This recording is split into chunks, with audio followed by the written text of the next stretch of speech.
position to be the boss. And all I know is win, I can't take no loss.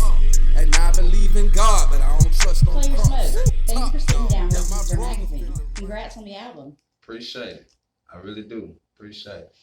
So how's your year been? It's been a good year. Very eventful year. It's been like a ladder. Everything going up. It's only August, and it's still going up. And how are your daughters? They're doing good. I made arrangements with my work schedule and stuff like that to spend more time with my 4-year-old. She's in the nails and stuff like that now, so they're just growing up on me. She's 4 years old and she want a credit. She want an iPhone. It's 2022. What can you say? So what's it like to launch an album on a major level? Spotify, Apple Music?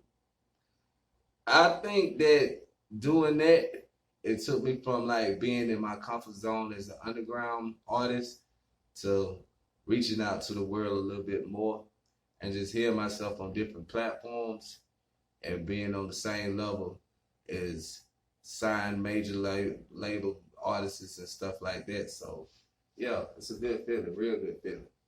So is this album tougher to make? No. The engineer and the producer I work with, we've been working with for years. It's just like riding a bicycle. Yeah, easy every time you get on. And so what is it like working with B? Like I said, it's like yin and yang. Like we know each other, we feel off each other energy and stuff like that.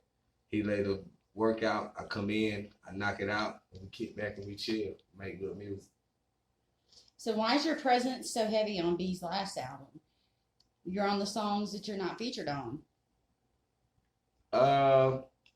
Maybe because of my lifestyle and my arrangements that I was making. You know, we both two busy guys, so but when we do get together, you know, ain't never magic. And so how different is shooting videos in Vegas? Lovely, very lovely. Being out in the desert, having coyotes running in the background, and you know, the desert.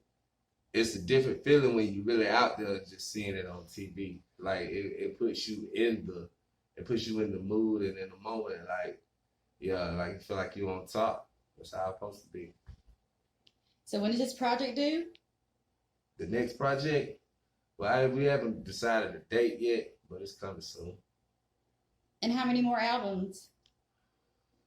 That I don't know. I guess until I really feel like calling it quits. I really don't know. I can't really tell you that offhand because I was supposed to be retired years ago, but I'm still making music. So tell us how 2015 Smoke versus 2022 Smoke is. Maturity. A lot of mistakes made, a lot of lessons learned, and relaxed, comfortable, and not content. I'm still not really arrogant, but I'm still that guy. But I just know how to make better moves than I did back in 2015 versus 2022. So what are your thoughts on Will Smith and Chris Rock? I don't blame Will not one bit. And I don't blame Chris Rock not one bit because both of them actors and both of them know how to get the crowd going. To me personally, I think Will Smith kind of went out like a sucker because he laughed at the joke until he seen his wife's reaction. I mean, he ain't had no choice but to get up and do something. That shit was funny as hell. I'm just being real because when he said that, I was like, damn, she do look like she got a G.I. Jane little thing going on, little G.I. Joe thing going on. And yeah, that was funny. And to be honest with you, she really can't get mad because when did Jada ever have hair? She never did, even from the Tupac days. Just being honest. And what are your thoughts about the RICO Act hitting Atlanta? That's a good question. To be real with you, I think out of towners bought the feds in town. They was looking at some guys that moved to Atlanta And when they was here, they stumbled upon, you know, what was going on in the city and got Young Thug. Well, originally what they said is they been on Young Thug, but they got Lucci, Hood Rich Pablo, and some more gang affiliates in the process. And Atlanta been taking a lot of losses. We just lost Trouble. We lost Lil Key. And now Thug and Lucci, they was really at the top of the rap game. And they took down a whole label, 2 whole labels, a YFN and a YSL. So just pray for Atlanta, you know, that we come up out of it. And I'm praying that they free them boys. Okay, let's switch gears to something more personal. How's your relationship with your baby's mama? It's getting better. Probably about 4 or 5 months ago, if she was walking down the road, I probably would have cut on the brakes and hit the gas as hard as I can. Now, if she was walking down the road, I'll pull over, let her sit on the hood and give her a ride to the store. So, I'm just playing. Like, people grow. People are not the same that they were at the age of 21.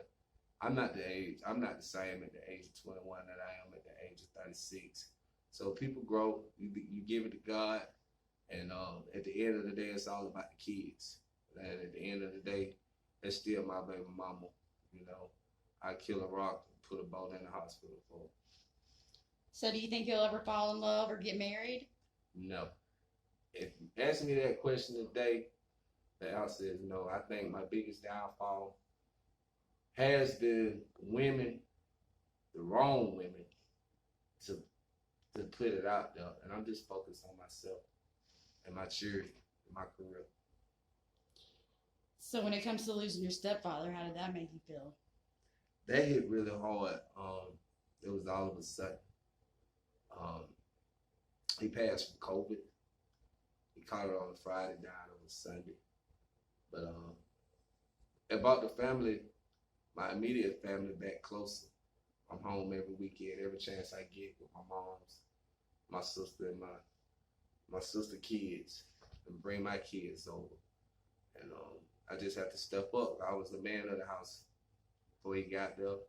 Now he gone on the man of the house now. I'm just glad that he got a chance to see the Atlanta Braves and Georgia Bulldogs win the championship. So he ain't even smile. And your nephew John? John Boy was a hard one. That right there really made me want to step back from rap. The whole Emmy Not On Me movement. He was one of my first artists, me and my brother. He had so much potential, not just with rap, but he was a great father. He was a great pillar to the community. Never met a person that had a problem with him. He never really got loud, very soft smoking. He was a money getting young man. And it just opened your eyes up and let you know when everything good, the streets still undefeated. So I wish that I could have told him different, the lifestyle that he was living, but he was doing it so good. I really just didn't speak on it, but I still have more nephews that I can reach out to. And you know, it hurts to have John gone and roll in prison for 30 years. So, but we got more nephews to look after. So we just changed our approach with them.